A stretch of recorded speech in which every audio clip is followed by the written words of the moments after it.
Hello guys, ఒక event ఉండే దాన్ని 20 ఫీట్ చేసినాం. ఫస్ట్ కస్టమర్ ఏమన్నాడంటే నాకు కొంచెం పెద్ద కావాలని, మరి 24 ఫీట్ చేసినాం.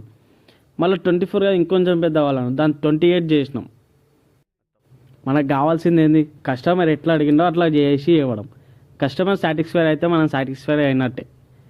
వాళ్ళ రిక్వైర్మెంట్ తగ్గట్టు మనం చేయాలా, ఎందుకంటే మనం వాళ్ళ దగ్గర పైసలు తీసుకుంటున్నాం, పుణ్యానికి అయితే చేస్తలేంగా. కస్టమర్లు దేవుళ్ళు అంటారు, వాళ్ళు ఉంటేనే వాళ్ళు సంతోషంగా ఉంటేనే మనం సంతోషంగా ఉంటాం. కస్టమర్లు ఇటా మా కష్టాన్ని గుర్తించాలరా. నేను ఎన్నో నిద్రలేని రాత్రులు ఫుడ్ తినకుండా మీకు టైంకి హ్యాండ్ ఓవర్ ఇవ్వాలని చెప్పి మేము ఎంతో కష్టపడుతాం. ఒకరు కాదు, ఇద్దరు కాదు. ఈవెంట్ అంటే దగ్గర ఒక 10 to 15 మెంబర్స్ కష్టపడితేనే ఒక ఈవెంట్ అనేది సక్సెస్ఫుల్గా రన్ అవుతుంది. మీరు అనుకుంటవచ్చు రేట్ ఎక్కువ చెప్తారు, ఈ ప్రైస్ ఎక్కువ ఉంది మీ దగ్గర, అది ఇది అని. కానీ క్వాలిటీ గిట్టని చూడాలి, అవుట్పుట్ ఎలా వస్తుంది, టైమింగ్ ఏంది, టైంకి ఇస్తారు, అది గిట్టని చూడాలి.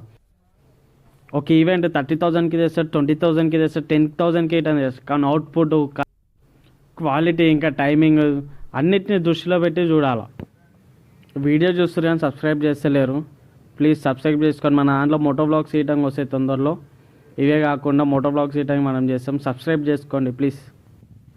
Thank you for watching.